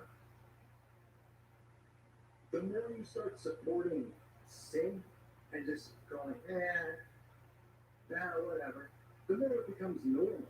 And look, It's already, gay people are already normalized, Paul. Trans people are pretty normal. People under 30, at least in the sense that even if it's somewhat new to them, they're like, oh, okay, whatever. I don't really care, most people. Just like, yeah, we're pretty inclusive these days. Oh, get used to it. It's gonna be, honestly, I was gonna say it's gonna be like this for the rest of your life, but no, it's not. The world's only gonna become more and more inclusive, probably. So, this is the least inclusive the world is ever going to be for you, Cole. Every day you're gonna wake up and the world's gonna be gayer. Enjoy. Thus, as sin becomes normal, our society becomes sinful. Christ's salvation, when Christ died on the cross to save mankind and save us, it didn't mean that you can sin freely forever and do what thou wilt. That's the satanic mindset, do what thou wilt. These people just think, oh, well, God wouldn't judge anyone who had this perversion or anything like that. Okay, well, isn't no judgment harder than you would judge somebody who, I don't know, that does drugs, drinks? No, it's probably all the same. But when you sit there and Right, so let's see. What percent of the adult population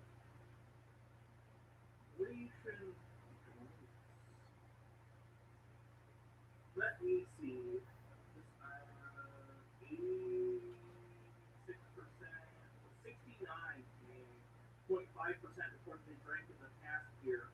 So almost 70% of people, if like shit went down today, if the rapture was real, it's not, but if it was, according to Paul, 70% of people would be going to hell. It's higher than that, but I'm just trying to illustrate the stupidity of the point. 70% plus any sober gay people. Anyone who commits any other sin, I guess, based on his criteria? I don't know. then you start going, as a Christian, you're not representing Christianity when you start accepting sin. The call is clearly, Paul gets decided he's the representative of Christianity. Because what you're doing is you're not only defiling God, you're spitting in God's face and saying, oh, well, yeah, but this doesn't apply to today's world because it's a different world. Well, you let Satanists create this different world. You let Satanists take control and tell you what's right and what's wrong. Go. Paul, let's even look. Let's look. How many Satanists are in the U.S.? And again, Satanists aren't what he thinks they are.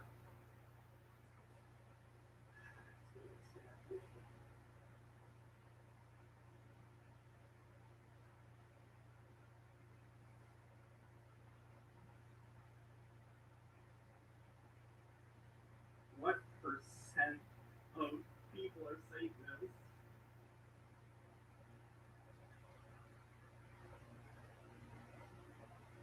It's got to be like 0.0001%.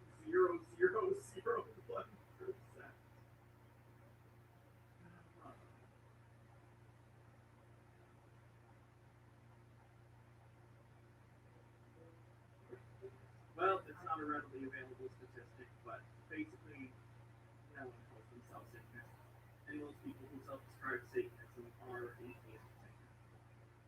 God's word is etched in stone and it's etched on our hearts. The Ten Commandments of Esau says, new drinking game, take a shot every time Paul chuckles himself incredulously. Dead within 12 minutes. never changed. The laws have never changed. They're not gonna. Christ died on time for our salvation. That doesn't mean that every single thing just suddenly, oh. So even things like this, sure, you could say, oh, it's not. Anti-skeletons, so I'm not surprised you can't find a stat who tend to stay on the DL. Big deal. But when God talks about partaking in pagan rituals and the Psalm, I'm not Psalm, I didn't say that, but satanic rituals, which is the same thing, you just go, oh yeah. He doesn't want you to be dumb and not aware of this stuff. God wants you to know so you don't partake. And too many Christians just shut their minds off and just this, okay, well, no, Paul, you're going too far. No, I have a friend who likes this perversion. Okay, no one's condemning that person down. That's not our right to do or our job. Ignore you. God is, which would make God a dick. I don't believe in God, so it's not an issue. I don't hold grudges at fictional characters, especially not for fucking fans that I don't give a shit about.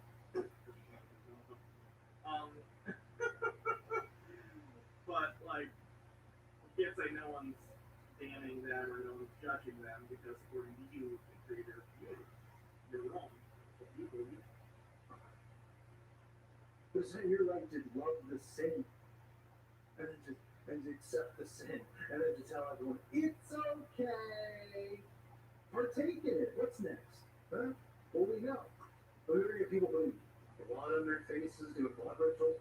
Right there, we know they're going to be sacrificed. And then when that becomes normal, we'll say the same thing. Oh, it's and people that nobody will think will. Oh yeah.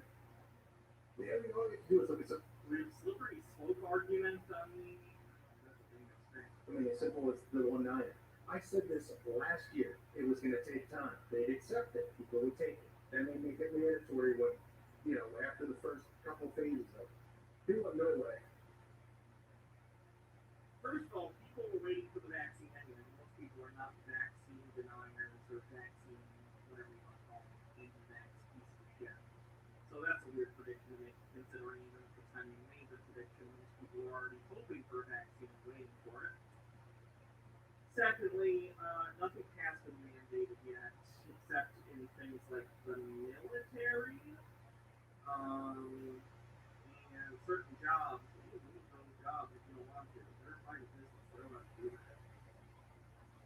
There are unions that are pushing against it in certain places. I disagree with them. They are unions. They just decide to do what they want. Collectively bargain for that.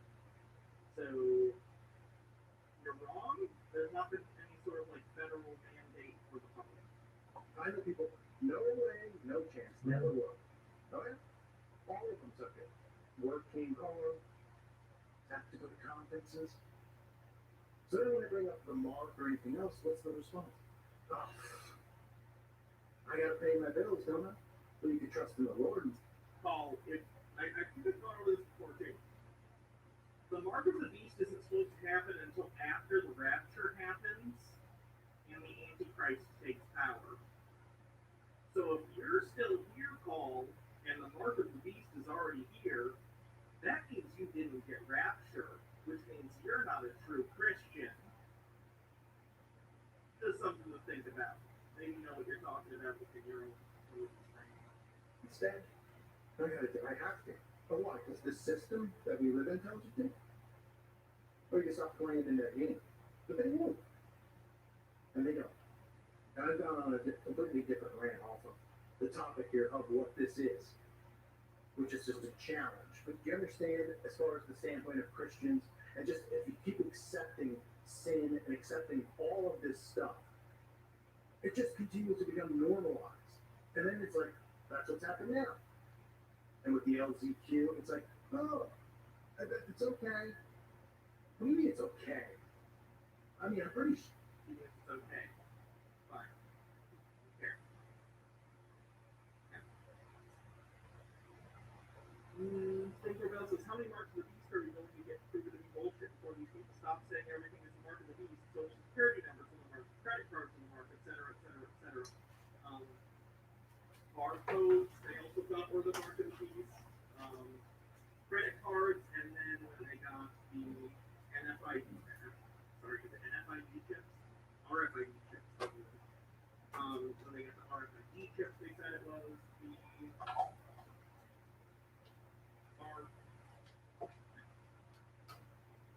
I think everything's a mark. And what's the reaction to happen? Super or bad. It's funny again, like I said, considering the mark of the beast comes after the Antichrist, who only shows up after the rapture where he's supposed to show up. And in the confusion after the rapture, he's like, I'm a strong leader and take control of that jazz. Sure, I'm pretty sure God was not okay with it. Then you can just read the Bible and see for yourself. And they are so lukewarm and oblivious. And this is how we get to where we are. And that's why people need to be strong. I need to be strong, and I need to be stronger, and I'm not. But this world in general just makes me so sick seeing this stuff and seeing people and seeing everything. It's okay. It's okay. Yeah, it's not fair. It's not. No great challenge. Oh man. You know what gives me infinite joy is just the idea of Paul in a supermarket somewhere, just seeing a gay couple or a lesbian couple or a trans person and just fucking seething that they dare exist in public him. I don't know where he is, but can you imagine just every time he sees someone who is obviously, because they're like with their partner or whoever, isn't straight.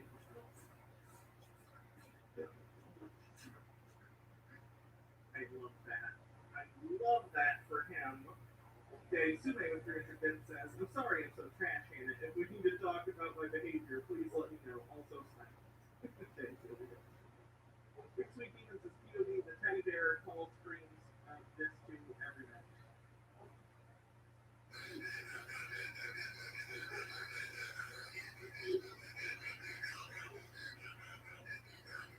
That makes me uncomfortable. Hugh Goblin says, just for call, I'm wearing my sweatpants with the inverted pentagram on the butt, paired with the rainbow knee socks, stylish and an abomination in the sight of God. I drink 34% number one. How dumb you have to be to not realize it's a ritual. Well, I shouldn't say that, because some of you are new to this stuff. But I mean, come on. What do you think? Somebody just put milk crates up in their backyard, one up and fell down. And what did they do? They posted it on Instagram. Okay, say they did. Literally, yes. Literally, yes. Yes! Pathetically. How does it go viral? Because someone, does he not understand how social media works? I guess maybe he doesn't, because his videos just get shared. So he sees it on the TikTok, and they go, ah, and then they share it. Or they say, this got a bunch of views and shares, I should do this too. That's kind of the nature of challenges, is you send them to people. That's why they go viral so often. You're supposed to send them to other people to challenge them to oh,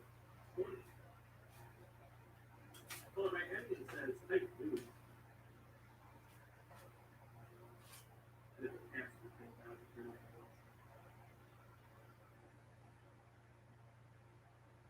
Silence, or Roland Seven says, I used to hate myself, but it's a lot healthier to be myself and laugh at those who go in and out about me. Really? Oh, it's viral? Let me say, Magna Call saw this flag from a Brazil state.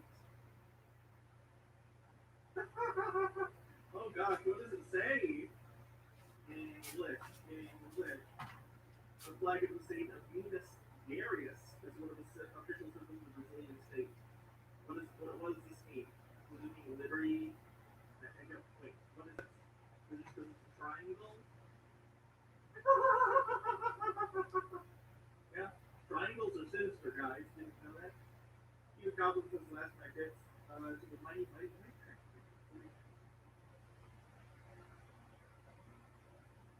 Triangles are scary.